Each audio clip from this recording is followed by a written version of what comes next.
Hello. Hello Suraj. சொல்லுங்க. நான் காலையிலேருந்து உங்களுக்கு ஃபோன் பண்ணிட்டு இருக்கேன். ஒன்றும் பிஸியாக இருக்கு, இல்லைன்னா அவுட் ஆஃப் சர்வீஸாக இருக்கு. டைமை வேஸ்ட் பண்ண விரும்பல. எதுக்கு கால் பண்ணேன்னு டக்குன்னு சொல்லிடுறேன். நேற்று உங்கள் அப்பா கிட்ட நான் பேசினேன். நீங்கள் நினைக்கிற மாதிரி அப்பா இறக்கமே இல்லாதவர்லாம் இல்லை. நீங்க வீட்டுக்கு திரும்பி வந்தீங்கன்னா உங்க மேல எந்த வெறுப்பும் இல்லாம உங்க அப்பா உங்களை கண்டிப்பா ஏத்துப்பாரு. அவங்களுக்கு நான் பிரச்சனை இல்ல, சமிலி தானே. என்னோட சேர்த்து அவளையும் அவ மகனையும் அப்பா அம்மா ஏத்துப்பாங்களா என்ன? இப்படி ஒரே நேரத்துல நீங்க சொல்றதெல்லாம் அவர் ஏத்துப்பாருன்னு நினைக்காதீங்க. ஆனா அப்பா கிட்ட கண்டிப்பா மாற்றம் இருக்கு. நீங்க உங்க வீட்டுக்கு போய் அப்பாவையும் அம்மாவையும் பாருங்க. நான் தான் ஏற்கனவே சொன்னல ஆர்கே, அப்பா இங்க வந்து என்னை கூப்பிடாம நான் அந்த வீட்டுக்கு போக மாட்டேன். இது என் திமிரு இல்ல, இது என் முடிவு. வச்சிடுறேன். Hello hello.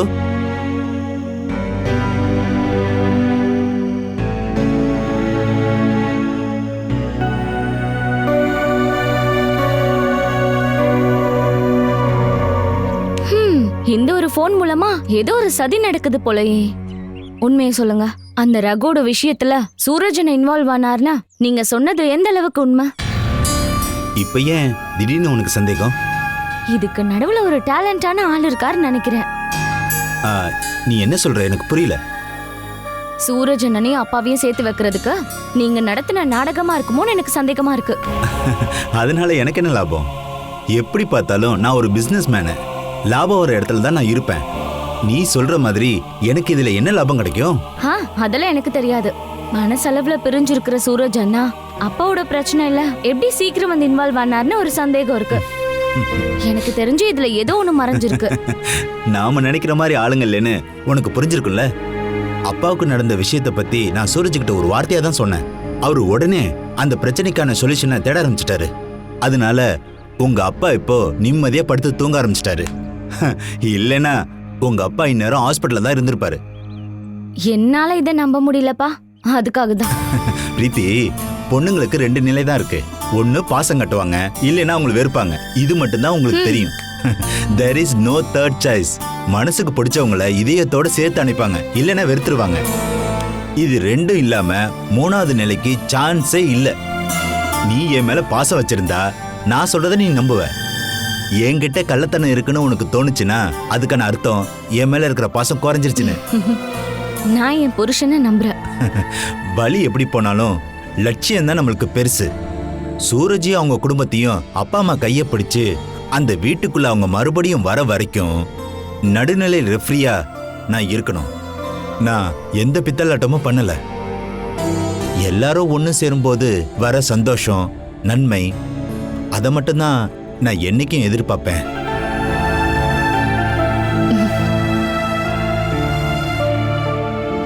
சும்மா உட்காந்து யோசிக்கும் போது தேவையில்லாத குழப்பங்கள் மனசுக்குள்ள வரும். ஒரு நல்ல புக்கை எடுத்து படி போ.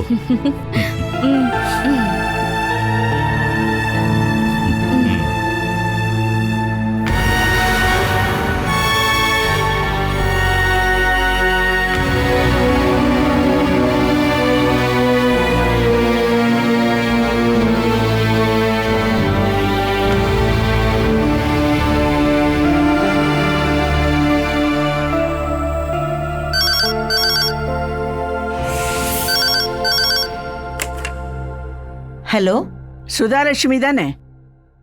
நான் ஜெகதம்மா. பாலா பத்தி சொல்றதுக்காக தான் கால் பண்ணேன். வேற எந்த விஷயத்துக்காகவும் நீங்க கூப்பிட மாட்டீங்கன்னு எனக்கு தெரியுமே. என்ன விஷயம்? அவ புருஷனை கூட்டிகிட்டு வெளியே போனவ மறுபடியும் இங்க வந்துட்டா. இத சொல்றதுக்கு தான் கூப்பிட்டீங்களா? அந்த வீட்டுக்கு தான் என் பொண்ணை கல்யாணம் பண்ணி கொடுத்துருக்கேன். அவ இருக்க வேண்டியதும் அங்கதான். உங்க பொண்ணோட லட்சணத்தை சொல்றதுக்காக தான் நான் இப்ப போன் பண்ணேன். எங்கேயோ வாழ போயிட்டு திரும்பி வந்த உங்க பொண்ணு ஏதோ ஏடா கூடமா தப்பு பண்ணிட்டு வந்திருக்கா. அவளா ஒண்ணும் போகலையே, நீங்க தானே அவளை வெளியே துரத்துனீங்க. முடிஞ்சு போனதை பத்தி திரும்ப பேசாதீங்க. நான் சொல்றத தயவு செஞ்சு கேளுங்க. போலீஸ் இன்னைக்கு வீட்டுக்கு வந்து உங்க பொண்ணை கைது பண்ணிட்டு போயிட்டாங்க. போலீஸ் கூட்டிட்டு போயிட்டாங்களா? எதுக்கு? எதனால? அதை பத்தி எனக்கு எதுவும் தெரியாது. ஆள் மாறாட்டம் பண்ணி அவ வேலைக்கு சேர்ந்ததாகவும் அங்கிருந்து லட்சக்கணக்கான படத்தை திருடிட்டதாகவும் போலீஸ் சொன்னாங்க.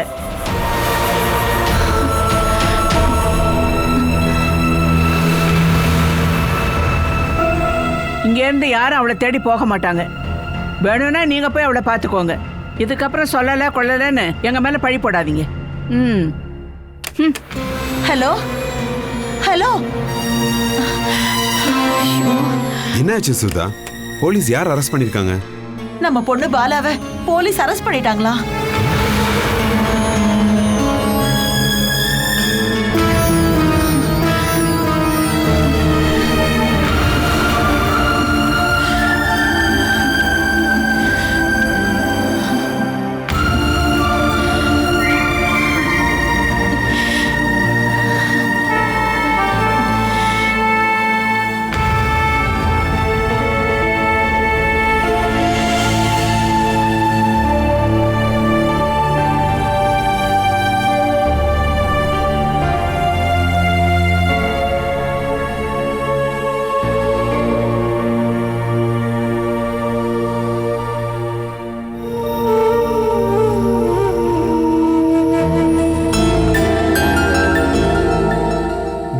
கஞ்சி மட்டும் தான் குடுப்பியாடி? நான் ஒன்னும் ஹைஸ்கூல் டீச்சர் இல்ல, அங்கன்வாடியில ஹெல்ப்பரா தான் இருக்கேன். அரசு அமைப்புல கம்மியான சம்பளத்துல வேலை பார்க்குற ஒரு வேலைக்காரி. என்னால இது மட்டும் தான் பண்ண முடியும். இத சாப்பிட்டு சாப்பிட்டு என் நாக்கே செத்து போச்சு. அப்படின்னா நீங்க படியேறி உங்க வீட்டுக்கு போங்க. அங்க ஆப்பமும் கோழிக்கறியும் செஞ்சு வச்சிருக்காங்க. வாசப்படியில போய் ஒரு பிச்சைக்கார மாதிரி கையை நிட்டீங்கன்னா அவங்க உங்களுக்கு கொடுப்பாங்க. என்ன போறீங்களா? நான் எதுக்கடி போகணும்? அப்படின்னா வாயை முடிக்கிட்டு இந்த கஞ்சி குடிச்சிட்டு பேசாம படுங்க. எனக்கு இப்ப வேண்டாம். சாப்பிடுங்க, எனக்கு வேலைக்கு டைம் ஆச்சு. வேண்டான்னு சொல்றேன்ல, எடுத்துட்டு போடி அந்த பக்கம்.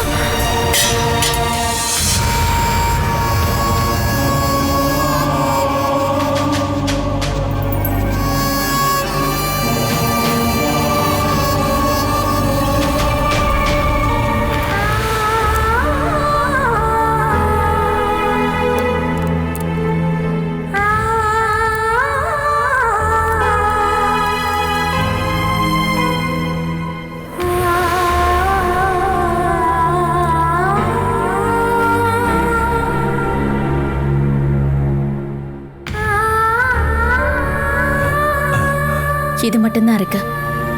அடகு வைக்காதீங்க, வித்துருங்க.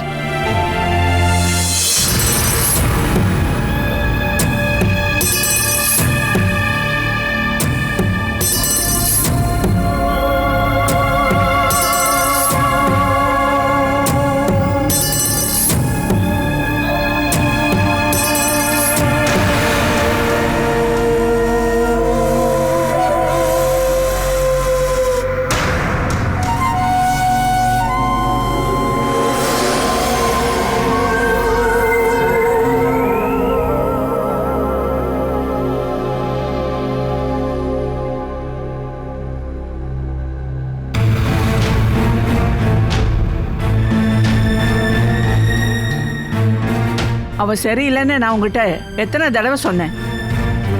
இப்போது நீ புரிஞ்சுக்கிட்டல்ல அவ சரியான கேடிங்கிறத. அவளை மட்டும் இல்ல, இங்க இருக்கிற எல்லாரையும் நான் நல்லா புரிஞ்சு வச்சிருக்கேன். நீ முடியாம கிடந்தப்போ நாங்க எல்லாரும் உங்ககிட்ட மோசமா நடந்துக்கிட்டோங்கிறது உண்மைதான். ஆனா அது உன் மேல இருக்கிற கோவத்தினால இல்ல, பாலாவோட அகங்காரத்தை பார்த்துதான். யாரோட உதவி இல்லாம நீ எந்திரிக்க முடியாம கட்டில்ல படுத்து கிடந்தப்போ அவ அகங்காரம் எப்படி இருந்துச்சு தெரியுமா? உங்ககிட்ட மட்டும் இல்ல, எங்ககிட்டயும் ரொம்ப திமிரா பேசுனான். சரி, அவ திமிரெல்லாம் அடங்கட்டும்னு நானும் வெயிட் பண்ணேன். அந்த கோவத்தினாலதான் ஒன்னு இந்த கொட்டகையில போட நானும் ஒத்துக்கிட்டேன். அவகிட்ட இருக்கிற கோவத்தை நீ எங்கிட்ட தான் காட்டுவியா? ஒரு நாய் மாதிரி நான் இந்த இடத்துல கிடந்தப்ப நீ கொஞ்சம் திரும்பி பாத்தியா? நீ ஏண்டா முடிஞ்சு போன விஷயத்த திரும்ப திரும்ப குத்தி காட்டிக்கிட்டே இருக்க? உன் வாழ்க்கையில வந்த சாபந்தான் அவ. அந்த மூதேவி உள்ள வந்ததுல இருந்து நம்ம குடும்பத்துல நிம்மதிங்கிறது இல்லாமையே போச்சு. இது சரியில்லடா. அதோட பலனாலதான் நீ இதெல்லாம் அனுபவிச்சுட்டு இருக்கன்னு நினைச்சாலே போதும். மகனே, அவ பண்ண தப்புக்கெல்லாம் தண்டனை இப்ப கிடைச்சிருச்சு. இப்ப ஜெயிலுக்கும் போயிட்டா. இனிமே அவ உனக்கு வேண்டாம். போனவ போனவளாவே இருக்கட்டும். நீ சந்தோஷமா இருப்பா. எல்லா பிரச்சனைகளும் முடிவுக்கு வந்து நீ ஒரு புது வாழ்க்கையை தொடங்கலாம் அப்படின்னு நினைச்சாலே போதும்.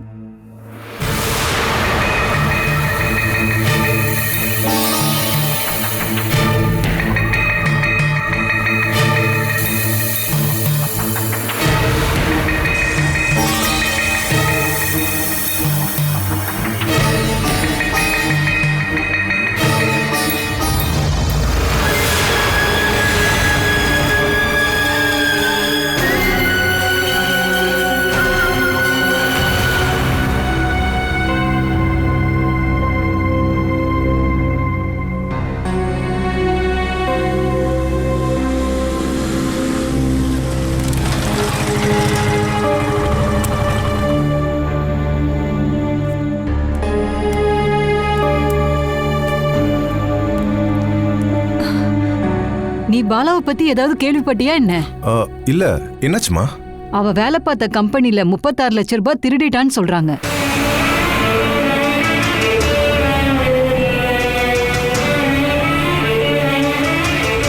அத வச்சு போலீஸ் அவளை அரெஸ்ட் பண்ணிருக்காங்க.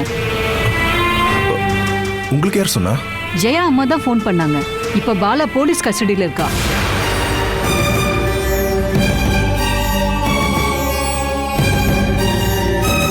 அவளை யாராவது ஏமாத்திருப்பாங்களாப்பா? அம்மா, பாலா அந்த பணத்தை போய் திருடி இருப்பான்னு நீங்க நினைக்கிறீங்களா? அவ வீட்ல இருந்து தான் அவளை அரெஸ்ட் பண்ணிருக்காங்க. பாலா எப்படி அங்க போனா? அதெல்லாம் எனக்கு தெரியாதுப்பா. வேணுவும் அவன் ஃபேமிலியும் கைவிட்டுட்டாங்களாம். ஜெயச்சந்திரன் அண்ணாவுக்கு உடம்பு சரியில்லைன்னு அவங்க ஒய்ஃப் ஃபோன் பண்ணாங்க. ஆமா, இப்படிலாம் நடக்கும்போது தான் மாமாக்கு இந்த மாதிரிலாம் ஆகும். ஆமா, இந்த விஷயம் ஜெயாக்கு தெரியுமா? அவளை கேட்டதுக்கு எதுவும் பேசாம போயிட்டான்.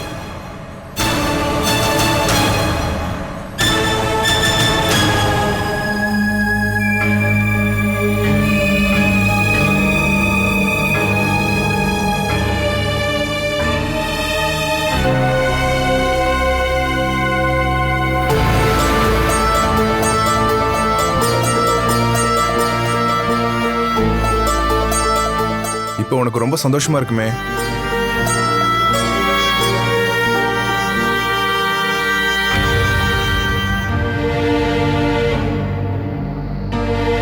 நீ நினைச்ச மாதிரியே அவ தொல்லை முடிஞ்சதுல. பல லட்சங்களை பாலா திருடினதுக்காக ஒரு 4-5 வருஷமாவது ஜெயில இருப்பா. அவளோட நிலைமை பார்க்கும்போது ஜெயில சாவறது கூட வாய்ப்பு இருக்கு. இப்ப சந்தோஷம் தானே? ஒவ்வொருத்தருக்கும் அவங்க பண்ண தப்புக்கான தண்டனை தான் கிடைக்குது. எனக்கு அவ மேல எந்த கோவமும் இல்ல. மனசுக்குள்ள திருட்டுத்தனத்தை ஒளிச்சு வச்சிருக்கிறவ இது மட்டும் இல்ல, இதுக்கு மேலையும் பண்ணுவா. உன்னோட தங்கச்சி தானே ஜெயா? இந்த சமயத்துல நீ கொஞ்சம் மனுஷத்தன்மையோட பேசு. அவளோட தேவைக்காக அக்காவோட புருஷனே வளைச்சு போடும்போது நீங்க சொன்ன அந்த மனிதாபிமானத்தை அவ என்கிட்ட காட்டினாளா? ஜெயா, இதுக்கெல்லாம் நீ ஒரு நாள் கண்டிப்பா பதில் சொல்ல வேண்டிய நேரம் வரும். அத பத்தியெல்லாம் நான் கவலையே பட மாட்டேன். சொல்ல போனா 8000 ரூபாய் சம்பளம் கொடுக்கற ஒரு கம்பெனில வேலை பார்க்கிற ஒருத்தி எங்க தங்கியிருக்கானா, மாசத்துக்கு 10-11 வாடகை கொடுக்கற ஒரு பெரிய வீட்ல. புருஷனுக்கு ட்ரீட்மெண்ட் பண்ணவும் வீட்டு செலவு பண்றதுக்கும் இவ்வளவு பணம் எப்படி வந்திருக்கும்?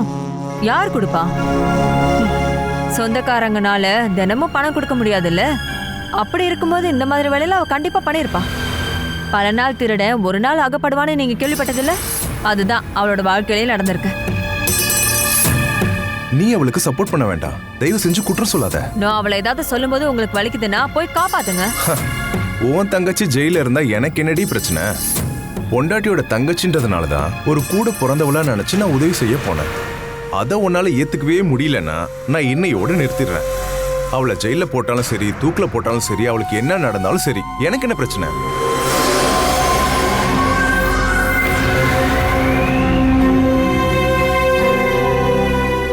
சும்மா நடிச்சு என்கிட்ட சீன் போடாதீங்க. அவ்வளோ பெரிய தொகைய அவ தனியா எடுத்திருக்கவே மாட்டா. அவளுக்கு உதவி பண்றதுக்கு யாராவது கண்டிப்பா இருந்திருப்பாங்க. உங்களை தேடி போலீஸ் இங்க வரக்கூடாது.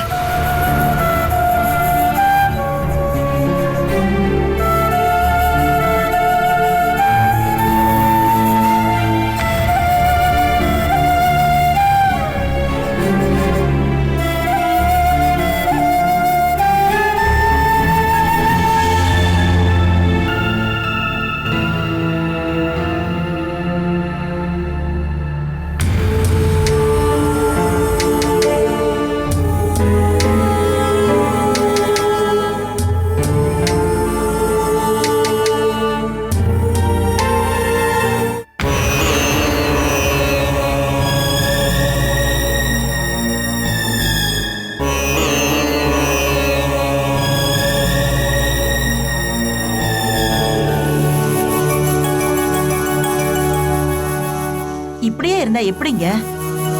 பாலாவுக்கு என்ன ஆச்சுன்னு நம்ம தெரிஞ்சுக்க வேண்டாமா? போலீஸ்காரங்க அவளை எங்க கூட்டிட்டு போயிருக்காங்கன்னு நம்ம தெரிஞ்சுக்க வேண்டாமா? என்னுடைய 2 பொண்ணுங்களால நான் இது வரைக்கும் படக்கூடாத கஷ்டங்கள் எல்லாத்தையும் அனுபவிச்சிட்டேன்.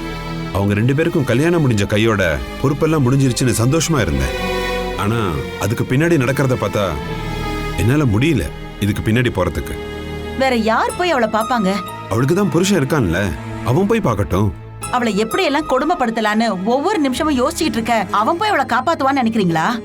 அவளை திட்டுறதுக்கும் அடிக்கிறதுக்கும் இப்போ ஒரு காரணம் கிடைச்சிருச்சு. சுதா, நீ நினைக்கிற மாதிரிலாம் ஒண்ணும் இல்ல. நாம இதுல இன்வால்வ் ஆனோம்னா அது எல்லாத்தையும் நம்ம தலைமையில கட்டிடுவாங்க. போலீஸ் ஸ்டேஷனுக்கும் கோர்ட்டுக்கும் ஏறி இறங்க இந்த வயசுல கண்டிப்பா என்னால முடியாது. அவளுக்கு இனி யாருங்க இப்ப துணையா இருக்கா? அத பத்தி நாம எதுக்கு கவலைப்படணும்? கவலைப்பட வேண்டாம்னு சொல்றீங்க, அவ கர்ப்பமா இருக்காங்க, அதை யோசிக்க மாட்டீங்களா? என்ன இருந்தாலும் போலீஸ்காரங்க முரட்டுத்தனமா நடந்துக்க மாட்டாங்க, சும்மா விசாரணை பண்ணுவாங்க.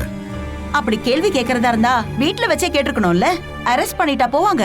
அது ஒண்ணும் அரெஸ்ட் இல்ல, விசாரிக்கிறதுக்காக கஸ்டடியில் எடுத்திருக்காங்க. அதெல்லாம் எனக்கு தெரியாதுங்க. அவளுக்கு எந்த பிரச்சனையும் வரக்கூடாது. போலீஸ் ஸ்டேஷனுக்கு போய் அவளுக்கு என்னாச்சுன்னு பாத்துட்டு வாங்க. நான் இங்கிருந்து போய் அவளை கூட்டிட்டு போன போலீஸ் ஸ்டேஷனை கண்டுபிடிக்கிறதுக்குள்ள ராத்திரி ஆயிடும். என்ன நடக்குதுன்னு நாம பொறுத்திருந்து பார்க்கலாம். அதுக்கப்புறம் என்ன பண்றதுன்னு முடிவெடுக்கலாம்.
ஹாய் சமிலி. சேகரன் மாமா எங்க? ஃபோன் பண்ண எடுக்க மாட்டேங்கிறாரு. அப்பாவோட மூட்டு வலி இப்ப அதிகமாயிருச்சு, ரெஸ்ட்ல இருக்காரு. பிரதீப் அண்ணன், அகிலா தப்பு பண்ணிருப்பாங்கன்னு எனக்கு தோணவே இல்லை. அந்த பணம் எப்படி காணாம போச்சுன்னு நம்ம கண்டுபிடிச்சாகணும். சமிலி, நீ மத்தவங்களை இப்படி கண்மூடித்தனமா நம்பாத. உண்மையான பேரை மறைச்சிட்டு அவ அகிலாங்கிற பேர்ல இங்க வேலைக்கு சேர்ந்திருக்கா. அப்புறம் அக்கௌண்ட் செக்ஷன்ல போய் உன்னோட நம்பிக்கையே சம்பாதிச்சுட்டா. டைம் வந்ததும் பணத்தை எடுத்துட்டு தப்பிச்சோட முயற்சி பண்ணிருக்கா. அவளுக்கு ஏதாவது பிரச்சனை நடந்திருக்க வாய்ப்பு இருக்கு. ஒரு கர்ப்பிணியா லாக்அப்ல இருக்கா. சமிலி, சென்டிமெண்ட் எல்லாம் பார்க்காத. நம்ம நஷ்டப்பட்டது 36 லட்சம் ரூபா. அதை கொடுக்க தயாரா இருந்தா நம்ம கேஸை வாபஸ் வாங்கிடலாம். நடக்கிறது என்னமோ அதுபடியே நடக்கட்டும். ஆனா அகிலா செஞ்சாங்களான் தான். அவ பண்ணிருப்பாங்கிறதா உண்மை. போலீஸ் ஸ்டேஷன்ல இப்ப கேள்வி கேட்டுட்டு இருக்காங்க. இருந்தாலும் அவ இப்ப வரைக்கும் அதை ஒத்துக்கவே இல்லை. போலீஸ்ல எப்படி உண்மையை வெளில கொண்டு வரணும்னு அவங்களுக்கு தெரியும். பிரதீப் அண்ணா, அவளை கஷ்டப்படுத்த கூடாதுன்னு நீங்க போலீஸ் கிட்ட சொல்லணும். சமிலி, இந்த விஷயத்துல 2 வழிதான் இருக்கு. ஒன்னு, தப்பு பண்ணது அகிலாதானான்னு போலீஸ் விசாரிக்கணும். இன்னொன்னு, நாம கொடுத்த கம்ப்ளைண்ட்டை வாபஸ் வாங்குறது. என்ன பண்ணலாம்?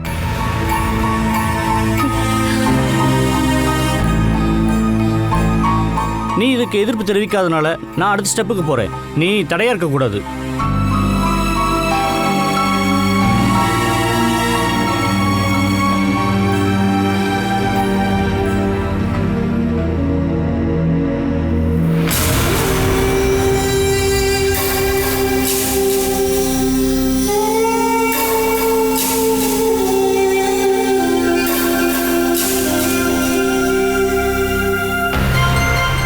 உனக்கு ஃபேமிலி, ஃப்ரெண்ட்ஸ், சொந்தக்காரங்க யாரும் இல்லையா?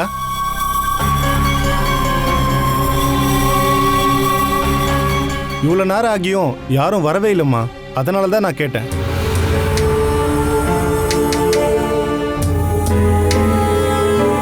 உன்னை கஸ்டடியில் எடுத்த விஷயம் ரகசியமா இருக்கட்டும்னு உன் கம்பெனியோட மேனேஜ்மெண்ட் சிஎஸ்ஆருக்கு ஃபோன் பண்ணியிருக்காங்க.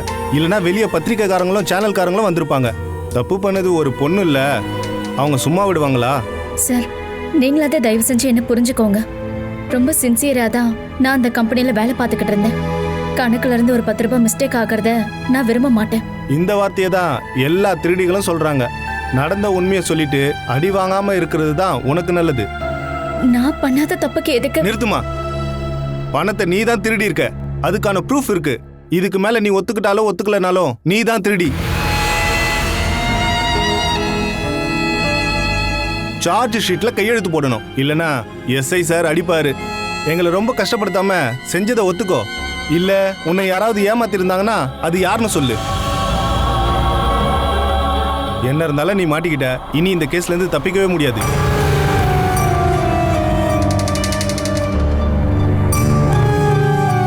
கூட்டாளின்னு சொல்லி 2 பேரோட பேரை சொல்லிட்டு அடி வாங்காம இருந்துக்கோ.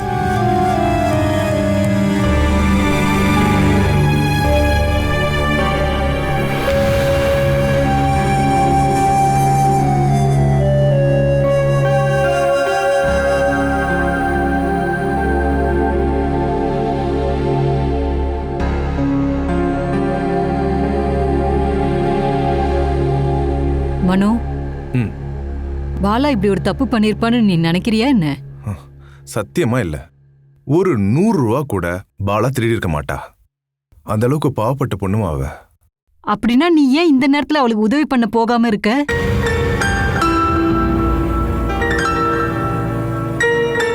அந்த பாவப்பட்ட பொண்ணுக்கு துணையா இருக்க யாருமே இல்லப்பா.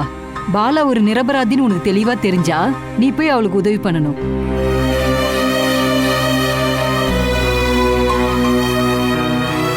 ஜெயா என்ன சொல்வான்னு நினைச்சுதானே நீ போகாம இருக்க? ஏண்டா, சத்தியத்தோட பக்கத்துல நம்ம தலை நிமிர்ந்து நிக்கணும். மத்தவங்க என்ன சொல்லுவாங்கன்னு நினைச்சு நம்ம எதுவும் பண்ணாம இருக்கிறது தான் ரொம்ப பெரிய தப்பு. யாரோட முகத்தையும் பார்க்காத.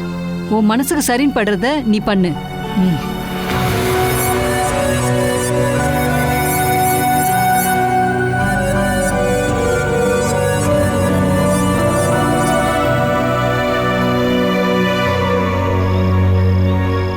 Catch us on TV, Thandivan app, thandivan.com and YouTube.